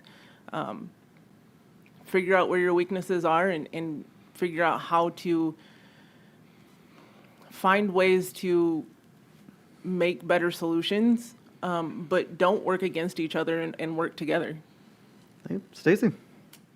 I think they both just nailed it. Communication, you got to communicate, you got to work together, and you've got to share services whenever you can. The fireboat, if you can share that. So yeah, communication and sharing and yeah. Well, I'm going to repeat. Shared resources, that's a good one. Communication is another. I also think that we could take those opportunities to find out how we can help each other start getting more small business back into the community. Back in the day, the largest employer in our country was the small businessman. And then it was industry, and then it was government. Now it's the flip. And our success of what we have in our community was small business. And if we can figure out how it can help each one of our townships grow some of that small business, we talked about jobs for our young people. That's where a lot of those part-time jobs came in. I remember when I was going to Comanche, my first job was at the Eagles grocery store in Lyons. And it was a long drive because I had to be right there from school at 3:30 and I get out at 3:10. Then eventually I got a job at Kmart as a stock boy, and then I started slowly moving up in the ranks, where eventually I was in the home improvement department as the assistant manager, and then the assistant manager. And this is while I was in high school, in the appliance department, where I actually got to learn how to be in sales and sell for commissions. Boy, talk about an incentive there to learn how to make money. And so we need to have jobs like that for our young people. And it starts with some of the small business people. That's where that's where their livelihood is at, because small businesses really live off of part-time employment. And we need to start thinking about how we can do those shared resources with our cities of Fulton and Comanche and Clinton. Pat? Thank you. So we have to definitely strengthen our communication lines with I believe our county supervisors in our surrounding areas. There's no doubt about that. I personally went down on a Friday to Clinton High as a small business owner to their class down there to talk to them and see how they're implementing their programs into the students and how it ties into my job, because I own a small convenience store, and I deal with high school kids when they come to work for me and stuff like that, and what they're learning. So that's always great. I do believe with just having the North Bridge being shut down, we did run a bus service over there. We tried one time to run a bus service over to Fulton and bring it back, trying to make that connection. It'd be interesting to see what the results of that's been, because we've run that over. The state of Iowa took care of it for us, but ran it over to Fulton, and once a day or whatever they come back. So those people that go to Ralston Prina to work or wherever they're working at, it'd be interesting to see how that turned out. But like again, I think we definitely headed in the right direction, no doubt about it. Where the growth is coming. Okay, thank you, everybody. Let's do a speed round real quick, a minute for this one. So it's not 2 minutes, but the last question. Let's kind of focus on quality of life, so like parks and rec, trails, things like that, not housing related. So what's just a couple of steps you would take to address the quality of life in Clinton? And we'll start with Angela and go. So. Safety is huge, making our town safer for everybody. Enhancing those empty lots that are around town, finding something to do to utilize those, whether it's wildflowers or a garden or a park, really utilizing the riverfront, maybe trying to help clean that up and make it a little more approachable for everybody, and just really utilizing what we have in town. Thank you. Stacy? Yeah, so what are your ideas to strengthen the quality of life in Clinton that's not housing related? So parks, trails, some of those type of things. We just need to continue to maintain. We have great parks, and I don't know that everybody utilizes them to their fullest. We have, we have a lot of really great things, and just need to continue volunteer groups to keep them cleaned up, keep the lighting, keep everything well lit, and yeah, I think we have great parks. I noticed the riverfront, the Ball Diamond could use some work, getting those baseball fields back up and looking nicer like they used to. But yeah, I just keep utilizing those parks. I think we have great stuff. Yeah. Kevin? Communication. We need to communicate more to the people in the community about what's new. Oh, sorry. Thank you. I'll state again, communication. We got to communicate to people what's new in town, what's happening this particular month, make them aware of the events, and like you mentioned, the trails and the parks. You know, I lived here all my life until I came back here. I didn't even know we had a trail over to Eagle Point Park. I'm like, wow, I learned something new, and I've been here growing up, and I didn't even know it. We need to get some of that out to the community, maybe some mailers, let people know what special events are going on. It could be small things, you know, like little events in different businesses where they're celebrating certain events, like their anniversary, 5 years in business, those kind of things. Make those things aware to the community. We're not doing a good job of communicating that. And then when we do that, people will start realizing those aha moments of things that they drove by and didn't realize was there. If we do that, it's going to improve, I think, that quality of life for us. Matt? Thank you. Yeah, I think we're definitely going to connect a lot after Bluff Manufacturing gets down. I know we have a good sidewalk program, but we're also going to have a trail program to go along with that, a good bike path. I think our bike paths, you know, especially like on Riverfront, you know, we need to enhance that a little bit better, make it a quality for everybody, all the citizens, no doubt about it, from the north end to the south end. Eagle Point, I know they're doing, the Park and Rec crew's doing a great job on going to make like a walk trail in there besides just the road, but on the one end of it, and see how that expands out on that. So we definitely, no doubt about it, we definitely have opportunity out there to have a good time on the, you know, and enjoy our parks. Okay. Travis? Well, I think it's tough to control somebody's quality of life, but I think we can control the quality of their places. And I think Eagle Point Park is probably one of the best parks around. There again, that's another thing that, you know, if you've lived in Clinton all your life, I think you take it for granted. A lot of us probably, you know, don't go up there as often as we probably should. But if you're an outside person and that's the first time you've ever been up there, it's definitely a wow factor when you go up there. And I think we need to promote it a little bit more, promote our parks, make sure that, you know, they're continuing to stay clean. But we do have good parks, and we have good places to visit on our riverfront as well. Yes. Well, thank you, everybody. We'll now begin the closing statements. Shameless plug, Symphony of Lights is being put up. It's going to be amazing this year. $1 million invested in new lights and all that, again, about all the wonderful things going on in our park. But we'll begin with closing statements, and then thank you again to our at-large candidates for going through the questions. But we'll start with Patrick and work towards Travis. Everyone gets 1 minute for a closing statement. Thank you, Matt. Thank you, Grow Clinton. Thank you, Rich. Thank you, audience, for coming in and listening to us. Thank everybody online. Stephen, thanks for the pink paper always flowing in my face all the time. But anyway, y'all, I've really thoroughly enjoyed my last 2.5 years. I'm truly looking forward to another 4. I think we've started a lot. I've been part of a lot of good things starting, and I just want to continue to see that growth extend out. So I really, really appreciate your vote to come Tuesday, November 4th. Thank you very much. Kevin? Well, I want to say thank you again. You guys did a great job tonight, Matt and Andy, wherever you're at. There you are. You know, I've always was taught to be a very humble person, but I guess at this point you don't want to be humble. You want to tell them why. I bring a lot of experience back to our community, and I like to be able to use that to help our community to get back to where we were as much as we possibly can. I have a motto that I have on my flyer that I've been going around town. It may not hit everybody's home yet. But my motto is this: taking us from where we are to where we want to be. That's my goal. And that's why I'd like to have you choose me to be one of your councilmen. Thank you. Thank you. Stacy? I just want to say thanks for having us here and putting this together. I just want to be part of continuing to build this community. I think it's a great city. We've got great things going, great things started, and I just want the opportunity to continue to help that grow.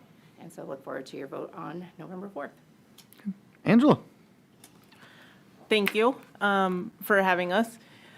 I don't have a lot of experience in government. I'm starting to get involved in my work with government and the guidelines that correlate with that in the financial industry.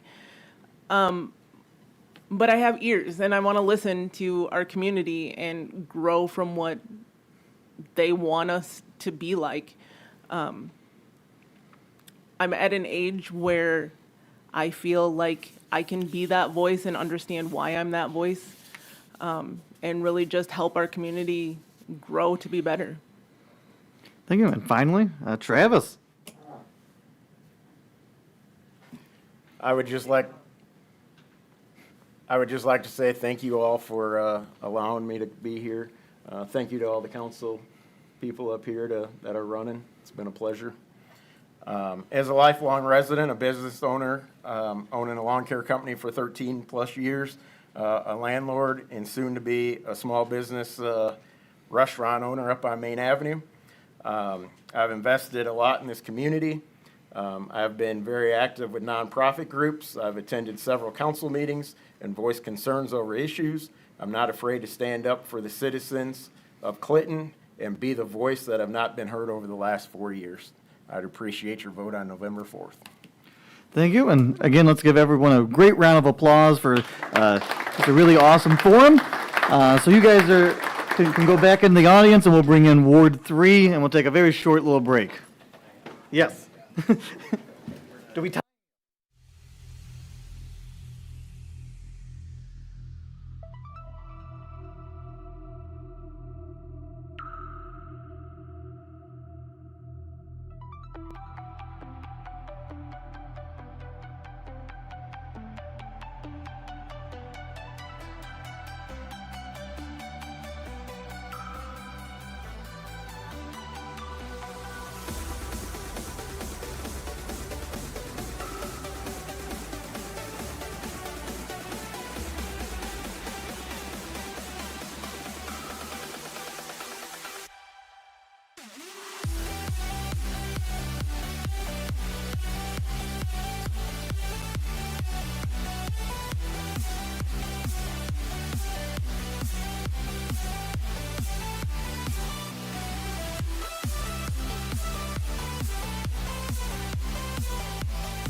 take a seat. We'll get started with Ward 3. We have 2 candidates. Matt will introduce them.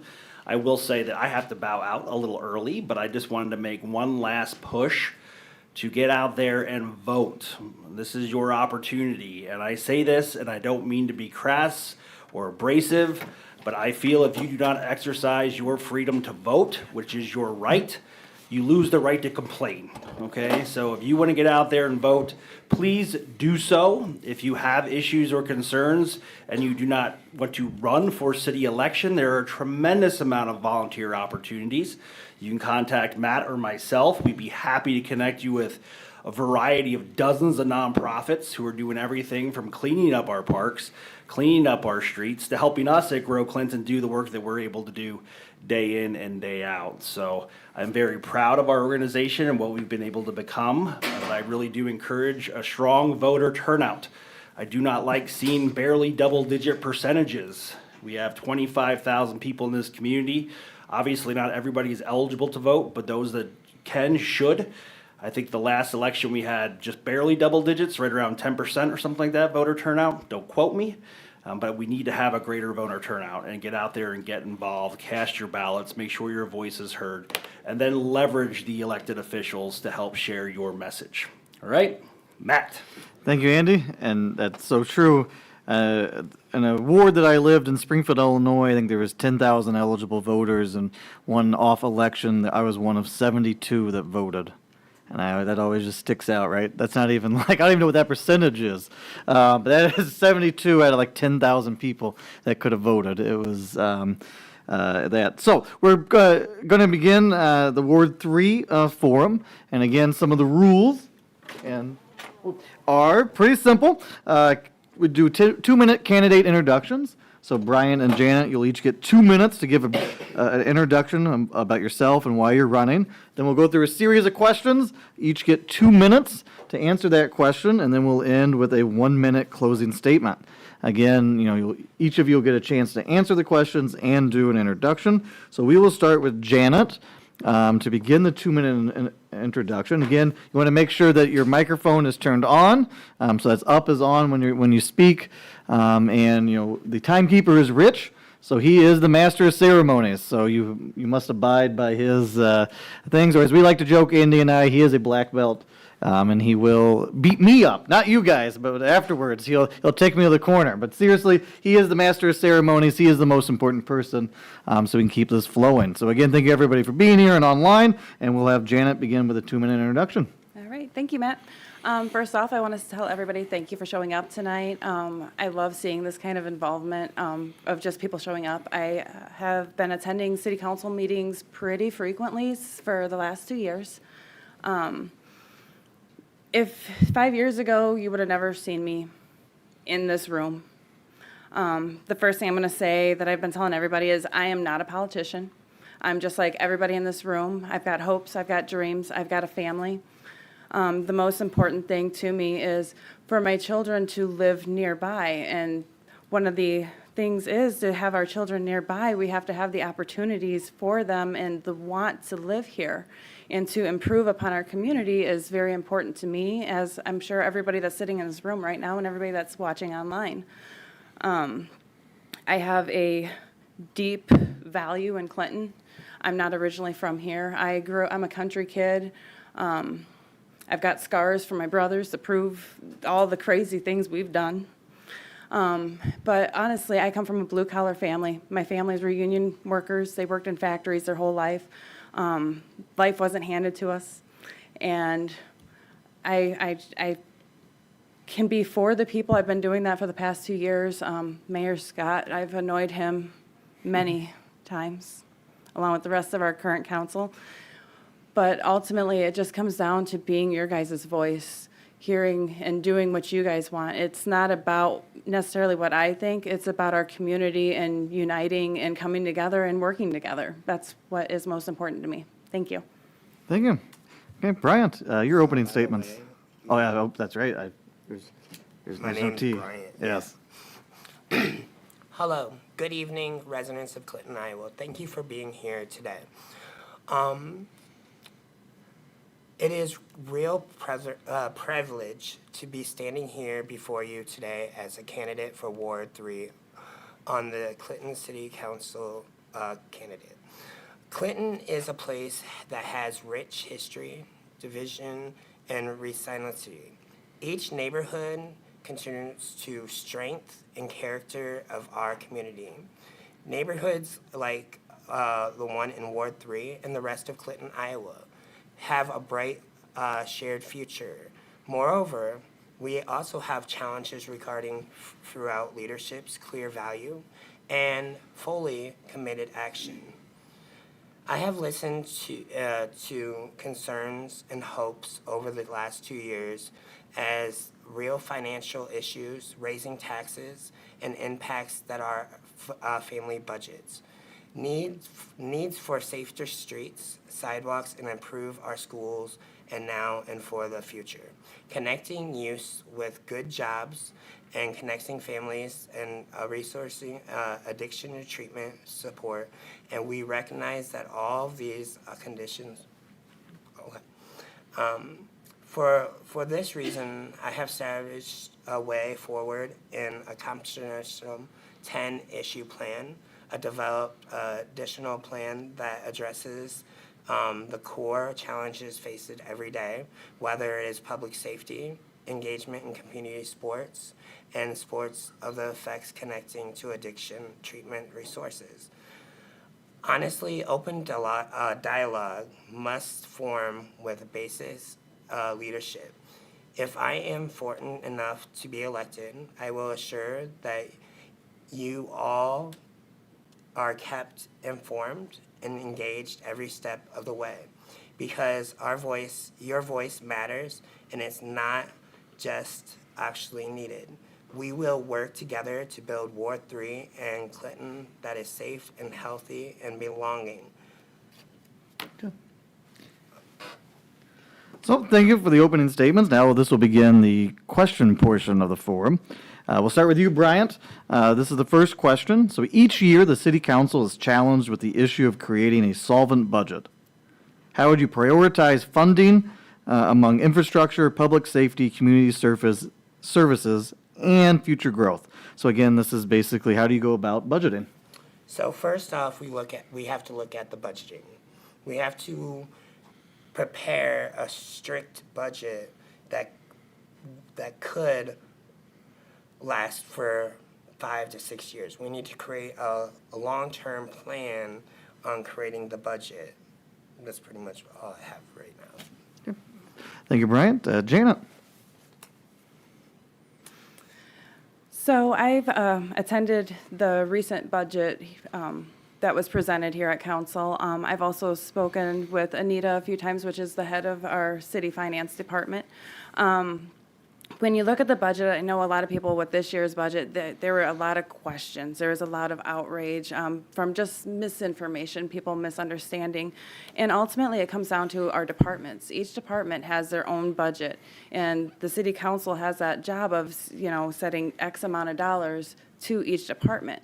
And one of the things, when you create these budgets, from what I've seen, the budget that was created originally doesn't always fall into place. Things come up, life happens, just like with our at-home finances, an unexpected bill. But it comes down to putting what's more valuable, what's going to, help our citizens more, what's going to benefit our city as an entirety, and also what's going to bring in more resources as far as tourism and such as well when we utilize putting the numbers together for a budget. Okay. Thank you. This question will be for you, Janet. What's your long-term vision for Clinton in 10 to 20 years, and how do we start working toward it now? So one of my big, I guess you'd say, accomplishments that I'm hoping to move forward with is building our small businesses. We have one of the most amazing downtowns with an amazing riverfront. And our downtown, it flows all the way to the Lions District, which I was privileged this week to meet with some of our business owners down there and learn a lot more about that district. And honestly, I want our small businesses to succeed, because if our small businesses succeed, as a town, I don't feel we're going to succeed. Our small businesses are the ones that's going to hire our children. Sure, we've got Walmart, but ultimately, during the summer, these small businesses are what keeps our kids safe, and it keeps them flowing and keeps them, honestly, kind of under control. Because when they're at a small business job, you kind of, as a parent, you know what they're doing. I worked at Brown's for a bit here downtown, and I can't speak enough for how important our small businesses are, just seeing how the response is with customer service. And I really want to build a very strong bond with our businesses here in town, and I also want to have more kind of recreation for our youth as well. Thank you. So Brian, yep, the question again is, what's your long-term vision for Clinton in 10 to 20 years, and how do we start working toward it now in 2 minutes? So pretty much I have to agree with my opponent, Janet. And what we need to do is we need to create a 20-year plan that focuses on public safety, affordable housing, education, infrastructure. What we have here in Clinton, Iowa now is pretty much we don't have no plans. It's just temporary plans. So we have to find out a way to go around having bigger and longer term plans. Okay. So the next question, we'll start with you, Bryant, is the downtowns and our riverfront are vital to Clinton's identity and economic health. What role should the city take in their continued revitalization and investment? So I believe that the downtown and the riverfront is one of the most format of our town. It should attract more people than it should.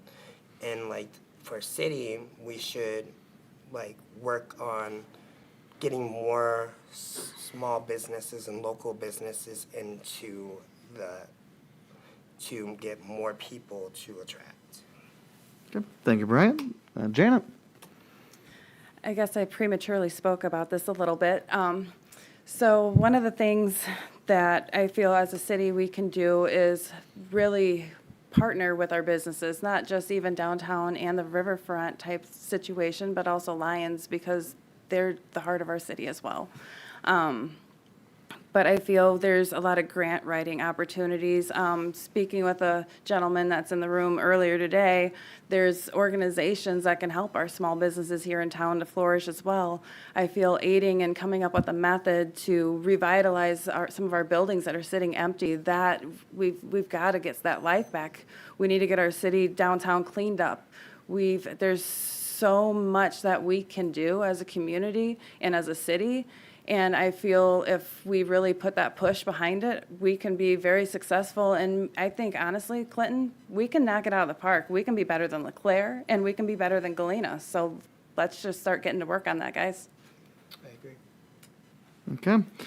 This question will start with Janet. So it is, housing and childcare remain critical for families and workforce growth. What practical steps would you take to expand affordable quality options in both areas? So yeah, what steps would you have for housing and childcare? Okay, so for housing, not everybody can buy a home. That's one of the realities we have here in Clinton. I know a lot of people speak about home ownership, but 10 years ago, that wasn't me. That wasn't even in the cards. It wasn't even a possibility. But when you're a family even, and you're trying to find a rental property, it's very difficult if you are living under a certain budget to find that kind of adequate and safe housing within the budget. And we have a really good building and neighborhood services that they do wonderful with their inspections, but how do we have a more budget-friendly for families housing? Do we need to build more? Do we need to fix more? And my personal opinion is I feel we have a lot of buildings that need repaired. There's a lot of vacant buildings. I know there's some that need to go. But we also have a lot of buildings that I feel we could successfully rehabilitate. And honestly, especially if it's a city-owned property, we're already paying to mow it and maintain it. Why not make it something that is going to help families and bring in more families.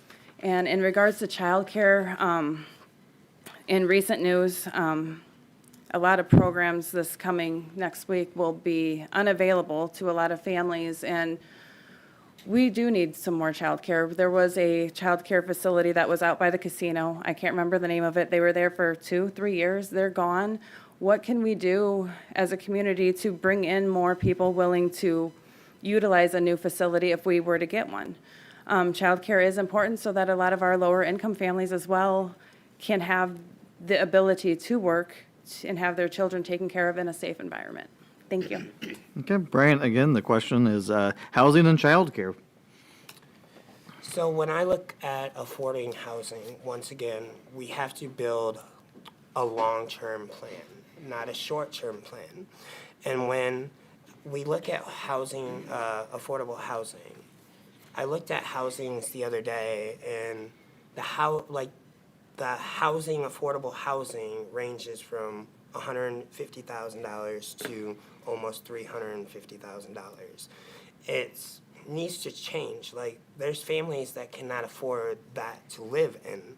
And another thing is we need to support reasonable development and fair housing so working families and seniors can afford to live here in Clinton, Iowa. So then we go to child care. My personal opinion, which will be broken up into my many goals, is I believe child care should be free here in Clinton and all over because it's part of a family. Working hard citizens pay, and there are people that cannot afford to pay for child care. Thank you. Brian, this question's for you. We asked Synergy students, that's the high school class where they're posed with real-world problems and come up with real-world solutions, or in this case, a question for our candidates. So it is, what specific strategies would you support to make our city more appealing to young people? So I look at that question is we need more things for our youth. Because technically there is some stuff, but then there is not enough stuff for our youth to do in town. I've had many people talk about there's nothing to do here in Clinton for our youth.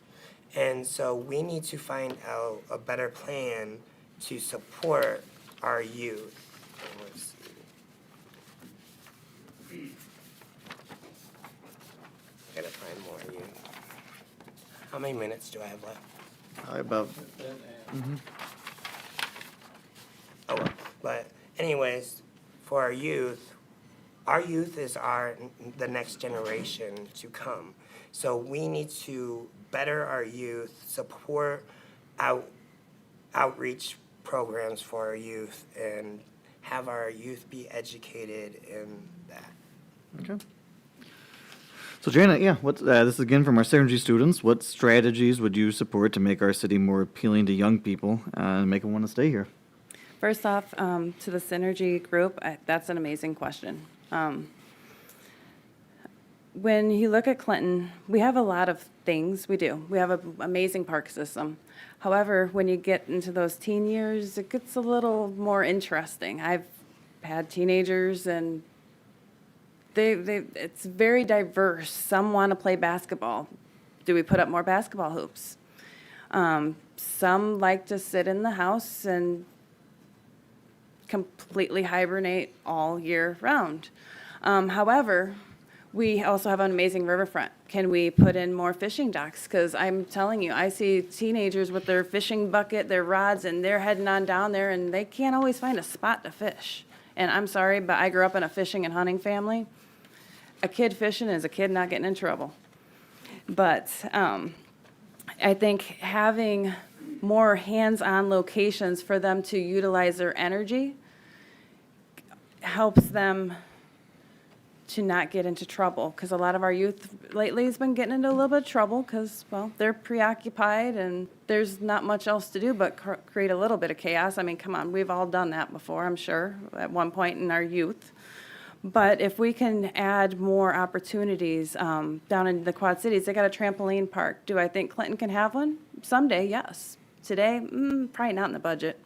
But have spaces, have dances. I don't know if that's still a thing. Maybe I'm too old, but back when I was younger, I loved when we had dances, when, you know, you could go with that special someone and you got to go for a couple hours and have a dance, and it was good, harmless fun.